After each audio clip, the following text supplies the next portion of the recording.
Robert M सपोल्स्की की किताब behave the biology of humans at a best and worst के बारे में, जो आपको इंसानों के बिहेवियर के पीछे छिपी बायोलॉजी को समझाने में मदद करेगी। इस समरी को अडैप्ट ये समझना जरूरी क्यों है, क्योंकि ये दुनिया उतनी बुरी है नहीं जितनी हम समझते हैं। रॉबर्ट का मानना है कि ह्यूमन टू ह्यूमन वायलेंस असल में उतनी कॉमन नहीं है जितनी हमें हर सुबह न्यूज़पेपर की हेडलाइंस पढ़ के लगती है। और दोस्तों, आज हम इसी बारे में बात करेंगे। Violence violence violence I don't like, I avoid, but violence violence violence likes me, I can't avoid. KGF movie का ये फेमस डायलॉग तो आपको याद ही होगा, लेकिन असल में ये डायलॉग बिल्कुल सही है। हम इंसान वायलेंस और एग्रेशन को एक समस्या की तरह नहीं देखते। कभी देखा है आपने वायलेंस के खिलाफ कोई कैंपेन चला, कोई रैलियां निकली हो? बाकी जितनी मेजर प्रॉब्लम्स हैं उनके लिए तो हमेशा कोई ना कोई कदम उठाए जाते हैं, चाहे एड्स हो गया, global warming, pollution, cancer, Alzheimer, malnutrition, भुखमरी, ये सब ऐसी समस्या है जिनके खिलाफ पूरी दुनिया जूझ रही है।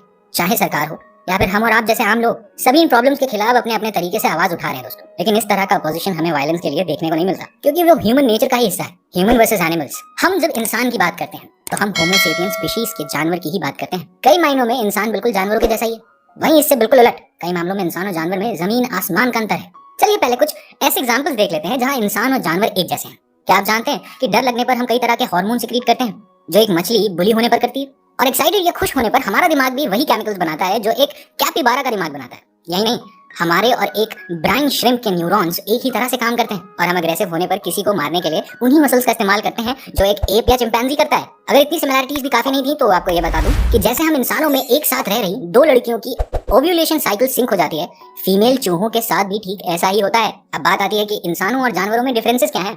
हम जब ऐसा कुछ सोचते हैं कि लाइफ कितनी अनप्रेडिक्टेबल है, पल भर में खत्म हो जाती है, या एक दिन तो सबको दुनिया छोड़कर जाना ही है, तो हम स्ट्रेस हो जाते हैं। अब मुझे नहीं पता हमारे अलावा कौन सा जानवर सोचता होगा कि ये सब मोह माया है, एक दिन तो सबको जाना ही है, बट क्लियरली उनके लिए ये साइकोलॉजिकल बातें स्ट्रेस का कारण बिल्कुल नहीं होती। इसके अलावा सिर्फ इंसान ही डरावनी मूवी देखते वक्त चौकन्ने हो जाते हैं। वैसे तो सभी जानवर अपने बच्चों के लिए मदरली और नर्चरिंग फीलिंग्स रखते हैं, लेकिन ह्यूमंस में ये फीलिंग एक बेबी पांडा या पपी के लिए भी आ सकती है। सिर्फ यही नहीं, इंसान उन रेयर जानवरों में से एक है जो रेगुलर बेसिस पर नॉन रिप्रोडक्टिव सेक्स परफॉर्म करता है। लेकिन इंसानों को जानवरों से बायोलॉजिकली सबसे अलग करता है उनका बिहेवियर। गुस्सा आने पर हम सभी इंसान अग्रेसिव या अटैकिंग नहीं हो जाते, और तो और हम इंसान अपना गुस्सा भी बड़े क्रिएटिव तरीके से जाहिर कर पाते हैं। ऐसे ही क्रिएटिव गुस्से का आपको एक किस्सा सुनाता हूं। मैं और मेरी वाइफ कार से कहीं जा रहे थे। कार मेरी वाइफ चला रही थी। अब इंडिया की सड़कें तो आप जानते हैं उनका कैसा हाल होता है, और सड़क पर चलने वाले क्राउड की हालत भी आपको मालूम है।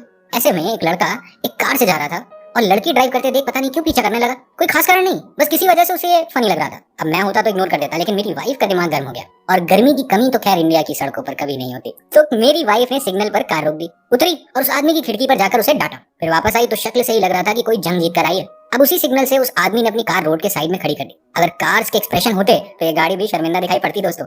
अब जाहिर सी बात है, मैंने अपनी वाइफ से पूछा कि तुमने ऐसा क्यों बोला, तो मुस्कुराकर उसने मेरी तरफ देखा और बोली, मैंने उसे पर्स से निकालकर एक लॉलीपॉप दी थी। क्लियरली बस इतना ही तो नहीं हुआ होगा। तो मैं उसके आगे बोलने का इंतजार में चुपचाप बैठा रहा। फिर 2 मिनट बाद वो बोली, मैंने उससे कहा कि अगर तुम किसी इंसान से बिना किसी वजह इस तरह मीन बिहेव कर सकते हो तो मैं समझ सकती हूँ तुम्हारा बचपन कितना बुरा रहा होगा।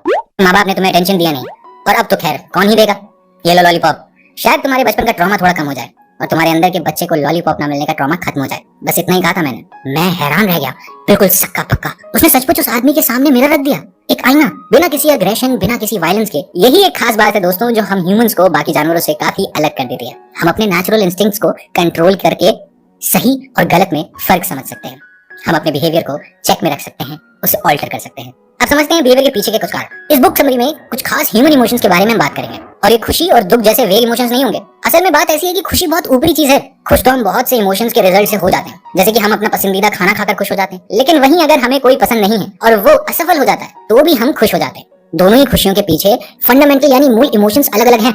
दुख के साथ भी कुछ ऐसा ही सीन है दोस्तों। इसीलिए पहले ये साफ कर लेते हैं कि हम किन इमोशंस के बारे में डिस्कस करने वाले हैं, क्योंकि वही इस बुक समरी का फोकस पॉइंट है। अग्रेशन, वायलेंस, कंपैशन, एम्पैथी और sympathy, competition, cooperation, envy, revenge, forgiveness और लव, वो मेन इमोशंस हैं जो हमारे बिहेवियर को डिफाइन करते हैं। आपने किसी तरह से बिहेव किया, उससे पहले क्या हुआ था, उस बिहेवियर का ट्रिगर पॉइंट क्या था? आपके बिहेवियर का ट्रिगर था आपका नर्वस सिस्टम।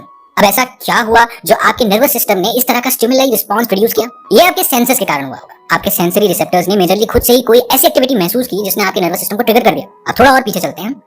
आपके नर्वस सिस्टम को किसने बताया कि ऐसा सेंस होने पर ऐसा स्टिमुलाई बनाना है? ये काम होता है हमारे हार्मोन्स का, और ये बिहेवियर से 1-2 मिनट, घंटे या दिन पहले नहीं होता। हफ्तों महीनों तक आपके हार्मोन्स ने आपके दिमाग को एक तरह का रिएक्शन पैदा करना सिखाया होगा। इससे भी पीछे जाएं तो कई सालों में आपके एक्सटर्नल एनवायरनमेंट ने आपके हार्मोन्स को इस तरह से ट्रिगर होना सिखाया होगा। यानी कि आप आज जैसे बिहेव कर रहे हैं ये कई बार कई सालों पहले मौजूद आपके एनवायरनमेंट का रिजल्ट है। एग्जाम्पल से समझते हैं। अगर बचपन में आपके माँ बाप पनिशमेंट के तौर पर आपको अंधेरे कमरे में बंद कर देते थे, तो आप सालों बाद भी अंधेरे कमरे से घबराएंगे, क्योंकि आपके नर्वस सिस्टम को ये मैसेज मिला हुआ है कि अंधेरा या बंद जगह दुख का कारण बनती है। साइंटिस्ट ने एक मॉन्क से पूछा, आप मेडिटेशन के वक्त पालती मारकर बैठते हैं तो घुटनों में दर्द भी होता होगा, क्या कभी ऐसा हुआ कि घुटनों के दर्द के कारण आपको अपना मेडिटेशन जल्दी खत्म करना पड़ा हो? इस पर मॉन्क का जवाब मिला, मैंने बहुत बार मेडिटेशन अपने फिक्स समय से पहले रोक दिया है, इसलिए नहीं कि मेरे घुटनों में दर्द हो रहा है, बल्कि अपने घुटनों पर दया करके मैं अपने घुटनों के दर्द को समझता हूँ, इसलिए अपना मेडिटेशन जल्दी रोक देता हूँ। इस जवाब ने रॉबर्ट को अंदर तक हिला कर रख दिया। उन्हें यही लग रहा था कि ये मॉन्क्स की सोच कितनी अलग है, जैसे वो किसी और ही प्लेनेट से आए हों। ऐसे कौन सोचता है कि घुटनों पर दया कर देता हूँ? ये तो बड़ी इनडायरेक्ट काइंडनेस ही हो गई नहीं? और कोई भी इनडायरेक्ट इमोशन हमारे लिए एक्सेप्ट करना बहुत मुश्किल होता है। हम पैशन में किया हुआ क्राइम आसानी से एक्सेप्ट कर लेते हैं। पति ने पत्नी के लवर का खून कर दिया, ऐसी हेडलाइंस हम अक्सर पढ़ते रहते हैं, लेकिन इसका उतना असर नहीं होता जितना किसी प्लान्ड क्राइम की खबर का होता है। अगर कोई कोल्ड ब्लडेड मर्डर करता है तो वो हमारी नजर में ज्यादा बुरा होता है। ऐसा नहीं कि हम हॉट ब्लडेड क्राइम से नफरत नहीं करते, लेकिन गुस्से में किया क्राइम और शांति से सोचकर प्लान करके किए गए क्राइम में हमारा दिमाग फर्क समझता है। ऐसे ही कोल्ड ब्लडेड गुडनेस भी हमारे लिए नॉर्मल नहीं होती। हम यकीन ही नहीं कर पाते कि कोई व्यक्ति हर वक्त दयालु, शांत, सबकी मदद करने वाला कैसे हो सकता है। हम वार्म हार्टेड गुडनेस को आसानी से हजम कर पाते हैं। जैसे कि आपने किसी को दुखी देखा, मान लीजिए सड़क पर बेचारी हालत में भीख मांगते देखा, आपका दिल पसीज गया, आपने उस इंसान को कुछ खाने को दे दिया या पैसे दे दिए। ये हो गया एक हॉट ब्लडेड एक्शन। लेकिन अगर आप बिना किसी को कष्ट में देखे दयालु हो तो वो कोल्ड ब्लडेड गुडनेस होती है। हम क्या काम कर रहे हैं, वो अच्छा है या बुरा, ये उस काम पर डिपेंड नहीं करता, उसके पीछे के कॉन्टेक्स्ट पर डिपेंड करता है। आपने किसी का हाथ पकड़ा उसे बुरे समय में हौसला देने के लिए, अच्छा बिहेवियर। आपने किसी इनोसेंट को मारने के लिए ट्रिगर दबाया, गलत बिहेवियर। आपने ट्रिगर दबाया किसी को मारने के लिए ताकि हजारों लोगों की जान बच जाए, अच्छा बिहेवियर। आपने किसी का हाथ पकड़ा अपने किसी लव्ड वन पर चीट करने के लिए, गलत बिहेवियर। यानी एक्शन अपने आप में सही या गलत नहीं हो सकता, कॉन्टेक्स्ट ही सब कुछ है। ठीक 1 सेकंड पहले क्या होता है आपकी बॉडी में किसी भी अच्छे या बुरे बिहेवियर से ठीक 1 सेकंड पहले? न्यूरो साइंटिस्ट पॉल मैकलिन ने दिमाग के लिए एक 3 लेयर की थ्योरी दी थी। हमारा दिमाग 3 लेयर्स में बटा हुआ है। ये दिमाग के 3 हिस्से नहीं है जो आप समझ रहे हैं। सबसे पहली लेयर है ऑटोमेटिक और इनवॉलंटरी रिस्पॉन्स की। आपकी बॉडी का टेम्परेचर जब नॉर्मल से नीचे गिरता है तो ये लेयर आपके मसल्स को कमांड भेजती है कि कांपना शुरू करना है। आपके ब्लड शुगर लेवल कम होते हैं तो यही लेयर भूख लगने का सिग्नल भेजती है। कोई चोट लग जाने पर ये लेयर सैडनेस और स्ट्रेस भी पैदा करती है। अब ये लेयर जानवर में होती है, आप से लेकर आपके घर की छिपकली में भी है। अब आती है बात दूसरे लेयर की। दूसरी लेयर मैमल्स में देखी जा सकती है।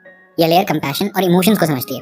अगर आप कुछ भयानक या डरावना देख लेते हैं तो लेयर 2 आपकी लेयर 1 के पास संदेश भेजती है और लेयर 1 कांपने का मैकेनिज्म शुरू करती है। जब आपको अकेलापन फील होता है या प्यार की कमी महसूस होती है तो लेयर 2 आपके लेयर 1 को कंफर्ट फूड खाने का सिग्नल भेजती है और लेयर 1 आपको भूख या क्रेविंग का सिग्नल देता है। ऐसे ही अगर आपके पीछे शेर पड़ा है तो आपको स्ट्रेस वाला सिग्नल मिलेगा। ये लेयर काफी एडवांस है और इमोशंस को लेयर 1 के हिसाब से सिंप्लीफाई करती है। लेयर 3 सिर्फ प्राइमेट्स में देखी जाती है। ये लेयर और भी ज्यादा कॉम्प्लेक्स है और यादों, फिलॉसफी वगैरह को कंट्रोल करती है। जब आप कोई किताब पढ़ते हैं तो लेयर 3 का रिस्पॉन्स लेयर 2 के पास जाता है, जहां से सिग्नल लेयर 1 के पास जाता है और आप डर से कांपने लगते हैं।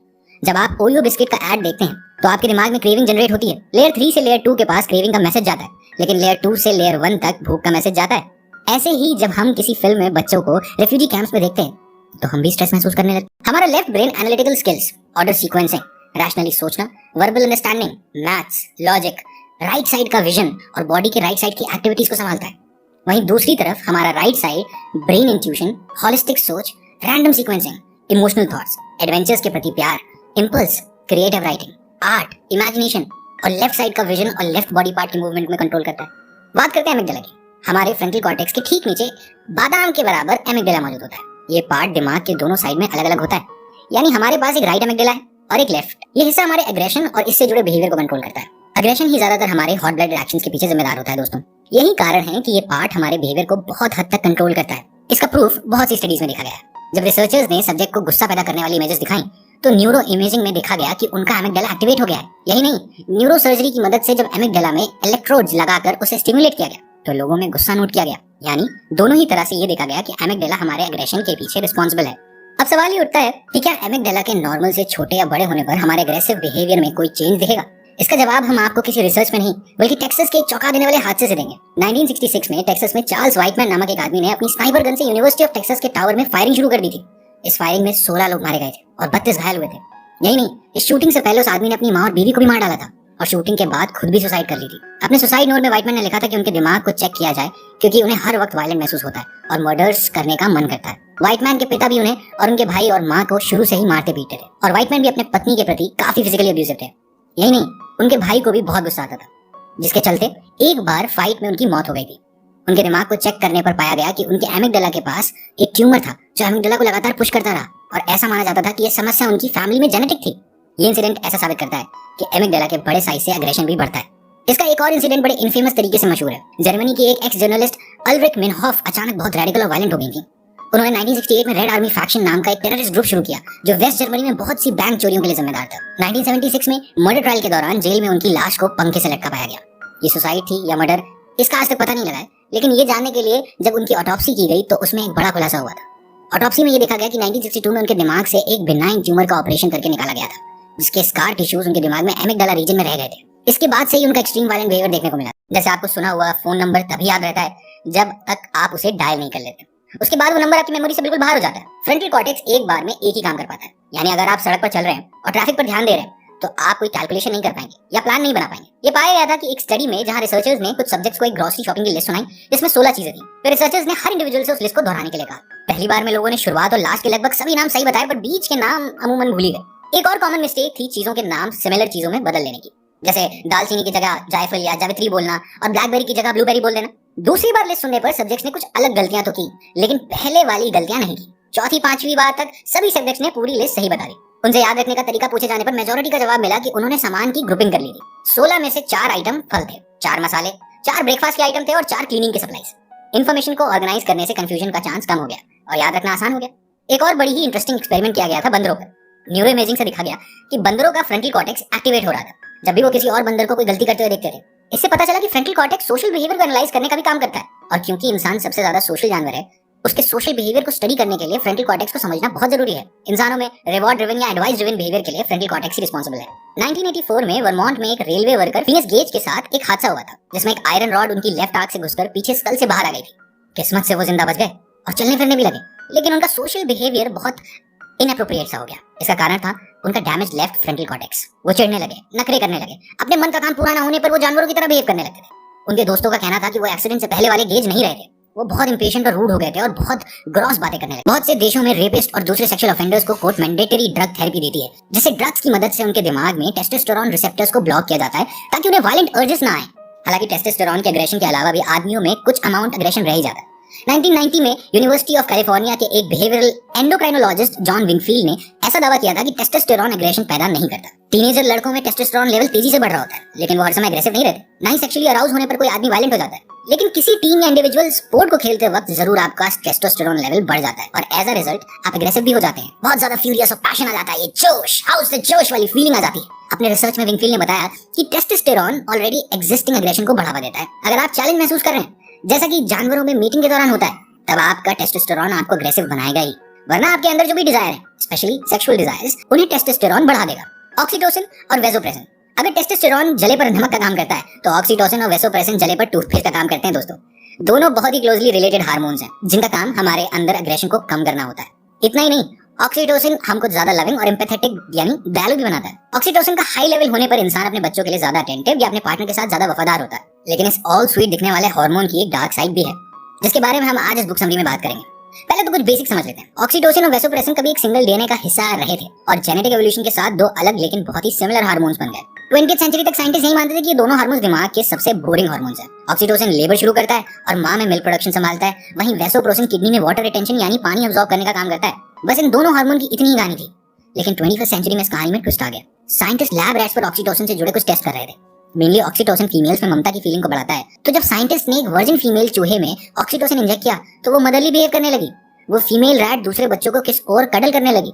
वहीं दूसरी तरफ जब साइंटिस्ट ने एक मम्मी रैट में ऑक्सीटोसिन रिसेप्टर्स को ब्लॉक कर दिया, उस रैट ने अपने बच्चों को नर्स करना, यहाँ तक कि उन्हें फीड करना भी बंद कर दिया। ऑक्सीटोसिन के सबसे ज्यादा रिसेप्टर्स ऑल्फैक्टरी पार्ट में होते हैं, यानी स्मेल में ऑक्सीटोसिन दिमाग में सबसे तेजी से पहुंचता है। आपने देखा भी होगा कि नई नई माओं को अपने बच्चे की स्मेल बहुत अच्छी लगती है। ऐसा सिर्फ इंसानों में ही नहीं बल्कि भेड़, बकरी और बंदरों में भी देखा गया है। ऑक्सीटोसिन का हाई लेवल किसी भी फीमेल को बच्चों के प्रति ज्यादा केयरिंग बनाता है। लेकिन पिता का क्या? उनके अंदर अपने बच्चे के लिए प्यार कैसे आता है? ये काम होता है वेसोप्रेसिन का। स्मेल के जरिए ही आदमियों में वेसोप्रेसिन एक्टिवेट हो जाता है, जो उन्हें एक फादरली फीलिंग देता है। ऐसा बंदरों में खासकर देखा गया है कि वेसोप्रेसिन का लेवल ज्यादा होने पर बंदर अपनी पार्टनर के साथ ही घूमते हैं, जबकि यही लेवल कम होने पर वो किसी भी बंदर के साथ ग्रुप बना सकते हैं। यही नहीं, बहुत से मेल बंदरों में वेसोप्रेसिन ज्यादा होने पर कडल करना या हग करने जैसी आदतें भी देखी गई। नए जमाने के जय और वीरू हैं स्ट्रेस और आप। जी हाँ, स्कूल के एक बायोलॉजी लेसन का छोटा सा रिवीजन करते हैं और फिर पॉइंट पर आते हैं। हमने बायो में एक प्रोसेस पढ़ा था, हीमियोस्टेसिस। इसका मतलब है बॉडी का नॉर्मल हालत में रहना। नॉर्मल मतलब सही body temperature, heart rate, blood का शुगर लेवल, ब्लड प्रेशर वगैरह वगैरह। जब हमें स्ट्रेस होता है तो हमारा हेमोस्टेसिस बिगड़ जाता है। अगर एक जेब्रा के पीछे शेर भाग रहा है तो स्ट्रेस किसे होगा? अगर आपका जवाब है जेब्रा तो आप गलत हैं। स्ट्रेस दोनों को होगा, क्योंकि वो भूखा शेर भी जेब्रा को पकड़ने की कोशिश में स्ट्रेस ही तो है। इस स्ट्रेस के कारण दिमाग में एंडोर्फिन्स और कुछ दूसरे हार्मोन्स बढ़ जाते हैं, जिसकी वजह से ब्लड प्रेशर बढ़ जाता है, दिल की धड़कन बढ़ जाती है, और इन हार्मोन्स की मदद से ही दोनों जेब्रा और शेर कई किलोमीटर तक दौड़ पाते हैं। अगर स्ट्रेस वाले हार्मोन्स ना निकले तो दोनों ही इतना दौड़ने में अधमरे हो जाएंगे। अब आते हैं मॉडर्न स्ट्रेस पर दोस्तों। आज इंसान को स्ट्रेस इसलिए नहीं हो रहा क्योंकि पीछे शेर पड़ा है। आज स्ट्रेस हो रहा है क्योंकि आपको घर की ईएमआई भरनी है या कोई डेडलाइन पास आ रही है। ऐसे में क्या होता है, जो स्ट्रेस वाले हार्मोन्स आपको 8 किलोमीटर दौड़ने के लिए चाहिए वो तो निकलते हैं, लेकिन आप दौड़ते नहीं हैं। अगर ज़ीब्रा का ब्लड प्रेशर बढ़ रहा है तो वो दौड़ पा रहा है। आपका ब्लड प्रेशर बढ़ने से आपको हाइपरटेंशन की बीमारी हो जाती है। स्ट्रेस की वजह से हाई बीपी होना आज के समय में एक बहुत बड़ी बीमारी है। जब स्ट्रेस अपने आप नेचुरली आता है तो बॉडी जिंदा रहने के लिए रिस्पॉन्ड करती है, लेकिन जब यही स्ट्रेस साइकोलॉजिकल होता है तो आपके हेल्थ पर असर पड़ता है। और जरूरी नहीं है कि सारे स्ट्रेस हमारे लिए खराब हो। जब हम वाटर पार्क में किसी बड़ी स्लाइड पर बैठते हैं या मेले में किसी रोलर कोस्टर पर चढ़ते हैं, हमें तब भी स्ट्रेस होता है, लेकिन क्योंकि ये स्ट्रेस कुछ मिनटों का ही होता है, हमें इसमें मजा आता है। इसे एड्रेनलिन रश भी कह सकते हैं। बढ़ी हुई हार्ट बीट, ये सब हमको जिंदा होने का एहसास दिलाती है दोस्तों। लेकिन जब यही स्ट्रेस 3 दिन तक लगातार रहता है तो हमारे लिए खतरनाक बन जाता है। एक अडल्ट में जितने न्यूरॉन्स होते हैं वो बच्चे के फीटल स्टेज से कम होते हैं। फीटल स्टेज यानी जब बच्चा माँ के गर्भ में होता है। यहाँ बच्चे के पैदा होने से पहले न्यूरॉन्स में कंपटीशन चलता है कि कौन सा न्यूरॉन अपनी सही जगह पर पहुंच पाता है, और जो नहीं पहुंच पाते उन सेल्स की डेथ हो जाती है। वैसे हम इतनी देर से एडल्ट्स के बिहेवियर की बात कर रहे हैं, जबकि असल एग्रेशन तो टीनेजर्स में देखने को मिलता है। इसके पीछे भी साइंस है। ये तो आपको पता होगा ही कि टीनेज में बच्चों के हार्मोन्स बहुत बढ़ जाते हैं, जिसकी वजह से उन्हें अपने दिमाग पर कंट्रोल नहीं रह जाता। आइए आज थोड़ा डीप में चलते हैं। एक्सपेरिमेंट्स में देखा गया है कि टीनेजर बच्चों में फ्रंटल कॉर्टेक्स का इस्तेमाल ना के बराबर होता है, खासकर रिस्क असेसमेंट के लिए। एक एडल्ट जहां कोई भी एक्शन लेने से पहले उसके रिजल्ट के बारे में सोचेगा, एक टीनेजर ऐसा नहीं करेगा। इतना ही नहीं, टीनेजर्स में रिवॉर्ड या गेन वाली भावना नॉर्मल से ज्यादा होती है, यानी उनकी पॉजिटिव फीलिंग्स भी एक्सट्रीम तक ही जाती हैं। पीयर प्रेशर, दोस्तों के बीच एक्सेप्टेंस, सबका अप्रूवल, ये कुछ ऐसे कारण हैं जो टीनेजर्स में एक्सट्रीम बिहेवियर को बढ़ावा देते हैं। वैसे तो इस उम्र के बच्चों में एग्रेशन, चिढ़, वायलेंट बिहेवियर देखा जाता है, लेकिन इसके साथ ही दया, सपोर्ट और रीजनिंग भी टीनेजर्स में बेहतर होती है। ऐसा इसलिए क्योंकि टीनेजर्स दुनिया को फर्स्ट पर्सन के नजरिए से देखते हैं, जबकि एडल्ट थर्ड पर्सन के नजरिए से दुनिया को देखते हैं। टीनेजर्स सोचते हैं मैं उसकी जगह होता तो क्या करता, वहीं दूसरी तरफ एक एडल्ट सोचता है वो अपनी सिचुएशन में क्या कर सकता है। जैसे जैसे टीनेजर्स बड़े होते हैं वो इंटेंशनली किसी को दुख पहुंचाने में और गलती से दुख पहुंचने में फर्क समझने लगते हैं। इस सारे बिहेवियर के पीछे बस एक ही कारण है, frontal cortex. Genetics expert Theodosius Dobzhansky ने कहा था, बायोलॉजी में कोई भी चीज सेंस नहीं बनाती जब तक उसे एवोल्यूशन का नजर में रखते हुए ना देखा जाए। सर्वाइवल ऑफ द फिटेस्ट सुना ही होगा आपने। एवोल्यूशन के 3 ही नियम हैं, जिसमें से सबसे पहला है survival of the fittest. Nature में हर जीव के साथ यही होता है, जो परिस्थितियों में रहने के लिए फिट नहीं होता वो खत्म हो जाता है। एवोल्यूशन का दूसरा नियम है विरासत। विरासत का मतलब है वो जीन्स जो आपको अपने माता पिता या पूर्वजों से मिले। और तीसरा सबसे अहम रूल है म्यूटेशन। म्यूटेशन के कारण ही हम सब इतने अलग हैं। तरह तरह की स्पीशीज हमारे बीच मौजूद हैं और समय के साथ सभी स्पीशीज और बेहतर बनती जा रही हैं। म्यूटेशन का मतलब है जीन्स में बदलाव। आपने नोटिस किया होगा, पहले के समय में मच्छर मारने वाली कॉइल जला लो तो मच्छर बिल्कुल खत्म हो जाते थे। फिर कॉइल का असर खत्म हो गया तो एंटी मस्कीटो स्प्रे आने लगे। फिर कुछ समय बाद उनका भी असर खत्म होने लगा तो फास्ट कार्ड आया। तो मुझे तो याद है फास्ट कार्ड जलाने पर मच्छर जमीन पर बेहोश होकर गिरने लगे थे। कोई भी नया मॉस्किटो रेपेलेंट आता है तो कुछ ही महीनों में मच्छरों पर उसका असर कम हो जाता है। कभी सोचा ऐसा क्यों होता है? जवाब है म्यूटेशन। इंसानों में म्यूटेशन कई सौ सालों में होते हैं, लेकिन मच्छर में बहुत कम समय में म्यूटेशन हो जाते हैं। और इन म्यूटेशन में मच्छर अपने जेनेटिक फॉर्म में चेंज करके मॉस्किटो रेपेलेंट से बचने की टेक्निक भी खोज लेते हैं। इंसानों में भी पिछले हजारों सालों में ऐसा ही होता आया है। इनफैक्ट हम इंडियंस के पेट पर चर्बी जमा होने का कारण भी म्यूटेशन ही है दोस्तों। असल में अंग्रेजों ने 200 साल से ज्यादा इंडिया पर राज किया। उससे पहले मुगल शासकों का राज था। इस लंबे पीरियड में बहुत भुखमरी और सूखा पड़ने के इंसिडेंट्स हुए और भूख से हजारों लोगों की मौत हो गई। तो हमारे जीन्स ने म्यूटेशन करके पेट पर फैट स्टोर करना शुरू कर दिया, जिसे सूखा पड़ने या भुखमरी के समय इस्तेमाल किया जा सके। यही कारण है कि आप देखेंगे यूरोपियन देशों में चर्बी पूरे शरीर पर डिस्ट्रीब्यूट होती है। वहाँ के लोगों में जीन्स इस तरह म्यूटेट हुए हैं कि फैट पूरे शरीर पर जमे, जो सर्दियों में इंसुलेशन का काम करे। 100 बात की एक बात है कि एवोल्यूशन कमाल की चीज है। रेगिस्तान में पाए जाने वाले चूहों की किडनी ज्यादा पानी अब्सॉर्ब कर सकती है। जिराफ का दिल इतना बड़ा होता है कि वो आसानी से दिमाग तक खून को पंप कर सके। और हाथी के पैरों की हड्डियां बाकी शरीर की हड्डियों से ज्यादा मजबूत होती है ताकि वो पूरे शरीर का भार उठा सके। अगर कोई शेर जेब्रा के झुंड पर अटैक करेगा तो कोई भी जेब्रा ऐसा नहीं सोचेगा कि मैं नहीं भागता हूँ ताकि शेर मुझे खा ले और बाकी झुंड बच जाए। सभी जेब्रा अपनी जान बचाकर भागेंगे ना। क्योंकि इंसानों में हमने ये बहुत बार देखा है, लोग अपनों को बचाने के लिए अपनी जान भी दांव पर लगा देते हैं। लेकिन ध्यान रखिएगा कि यहाँ मैंने हर जगह अपनों का इस्तेमाल किया है। हम अपनी ही स्पीशीज में दूसरों के लिए कुछ नहीं करते। इसका सबसे सीधा एग्जांपल है ओवर पॉपुलेशन। हम नहीं सोचते कि बाकी सब भी तो होमो सेपियंस ही हैं।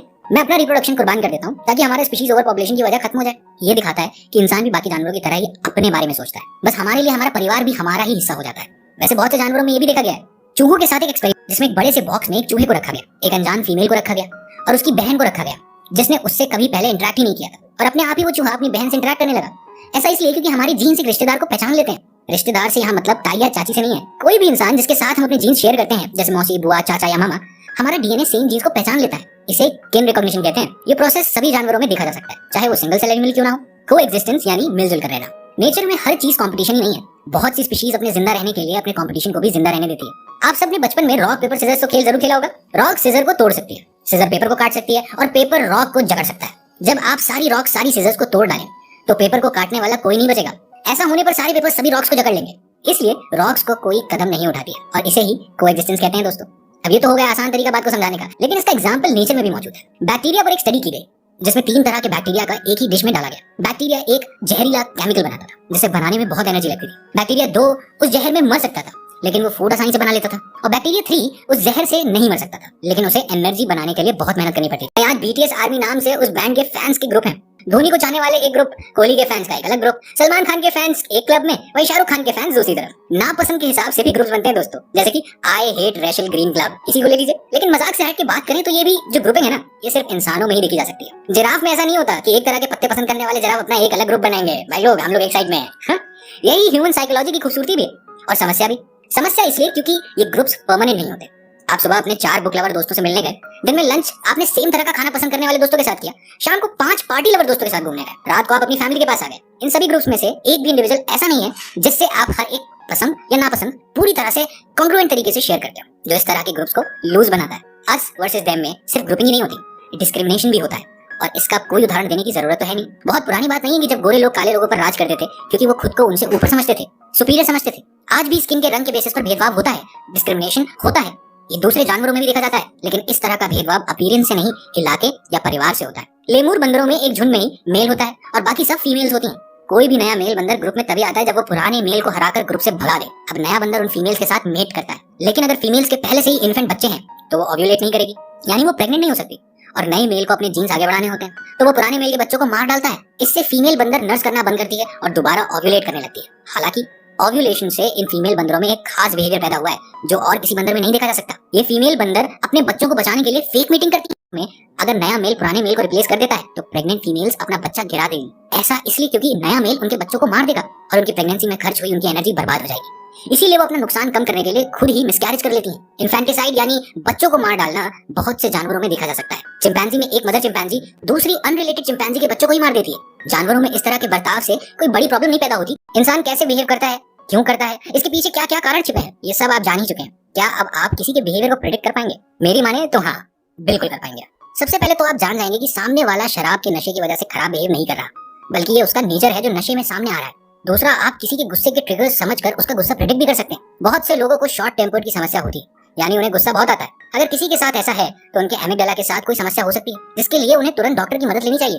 इस बुक समरी से आपने पीएमएस के बारे में भी काफी कुछ सीखा है, जो आपको आपकी रिलेशनशिप को बेहतर ढंग से समझने में मदद करेगा। इतना ही नहीं, जब आप मैटरनल एग्रेशन, ऑक्सीटोसिन और वेसोप्रेसिन के असर को समझ चुके हैं, आप एक कपल के रूप में सही और गलत डिसीजन बेहतर तरह से ले पाएंगे। याद रखिएगा दोस्तों, अपने क्लोज्ड वंस के बिहेवियर को प्रेडिक्ट करने का सबसे अच्छा तरीका है उनसे बात करना। खुलकर बात कीजिए, वायलेंस को सही मत। कोई भी एग्रेसिव व्यक्ति समय के साथ सुधर नहीं जाता। 30 की उम्र के बाद फ्रंटल कॉर्टेक्स बेहतर काम करती है, तो वो अपने एग्रेशन को कंट्रोल कर सकते हैं, लेकिन इट डज नॉट मीन कि आप वो अब्यूज या वायलेंस सहते हुए उनके बूढ़े होने का इंतजार करने लगे। वैसे ये सब तो मैंने सीखा। आपने इस बुक समरी से क्या क्या सीखा, ये आप मुझे कमेंट में जरूर बताइएगा, और एक बेहतरीन सा रिव्यू छोड़ दीजिएगा ताकि हमें भी प्रोत्साहन मिले आपके लिए ऐसे ही इंटरेस्टिंग समरीज बनाते रहने का। जैसे कि हम डिस्कस कर ही रहे थे कि हर इंसान की साइकोलॉजी अलग है, हर किसी के हार्मोन्स अलग है, और इसीलिए हर इंसान की समझ अलग है। इसलिए मैं जरूर जानना चाहूंगा कि इस किताब पर चर्चा करके आप अपने साथ क्या ले जा रहे हैं। हो सकता है आपका पर्सपेक्टिव किसी की लाइफ बदल दे।